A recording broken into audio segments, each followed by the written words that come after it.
Welcome to மகி மஞ்சள். இன்னைக்கு சத்து மாவு எப்படி செய்கிறது தான் பார்க்க போகிறீங்க. அதுக்கு தேவையான பொருட்கள்: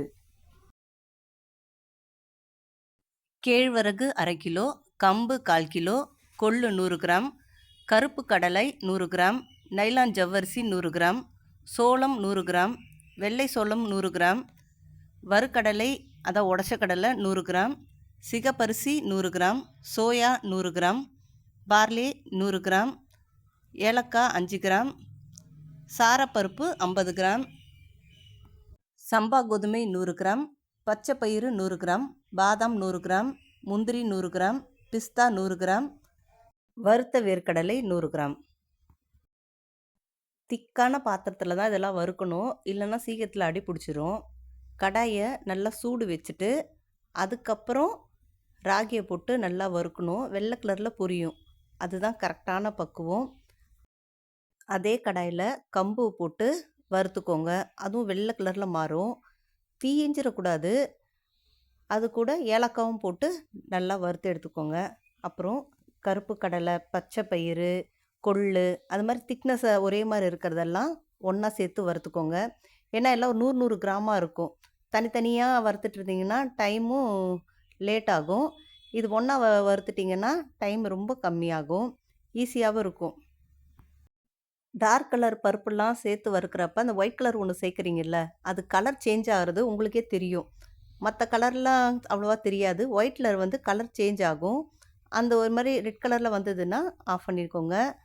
அது நல்லா நம்ம வறுத்துட்டோன்னு தெரியும். டார்க் கலராக இருந்தால் அந்த வறுக்கிறது நமக்கு தெரியாது, அந்த கலர் சேஞ்சு. இந்த ஒயிட் கூட சேர்க்கறதுனால நமக்கு வறுத்துட்டோமா என்னென்னு பார்த்தாவே தெரிஞ்சிடும்.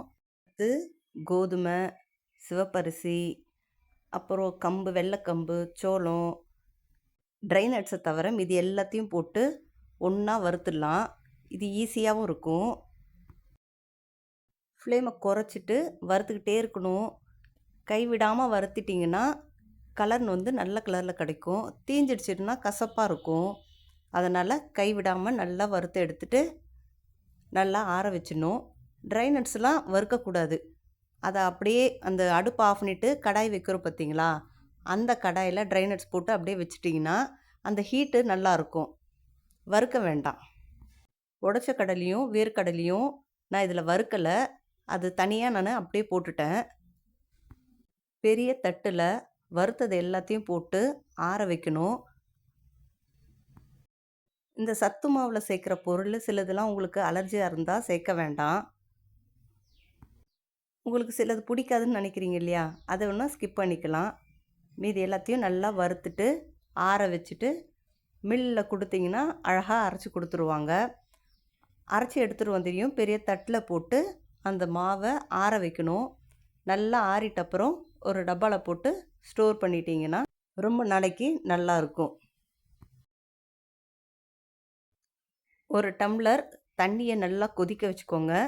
இந்த பவுட்ரு 2 ஸ்பூன் எடுத்து தனியாக ஒரு சின்ன கிண்ணத்தில் கரைச்சிட்டு அதை தண்ணியில் ஊற்றி, கொதிக்கிற தண்ணியில் ஊற்றி கட்டிப்படாமல் நல்லா கிளறிட்டிங்கன்னா ஒரு திக்காக ஒரு கன்சிஸ்டன்சி வரும். அந்த டைமில் 1/2 டம்ளர் பாலை ஊற்றி ஆஃப் பண்ணிவிடுங்க. உங்களுக்கு திக்காக வேணும்னா பவுட்ரு உங்களுக்கு ஒரு 4 டீஸ்பூன் கூட போட்டுக்கோங்க. உங்களுக்கு எப்படி பிடிக்குமோ அப்படி செஞ்சு சாப்பிடுங்க. நாட்டு சக்கரை போட்டால் நல்லா டேஸ்ட்டாக இருக்கும். சுகர் வேணும்னாலும் உங்களுக்கு எவ்வளோ வேணுமோ அவ்வளோ சேர்த்துக்கோங்க.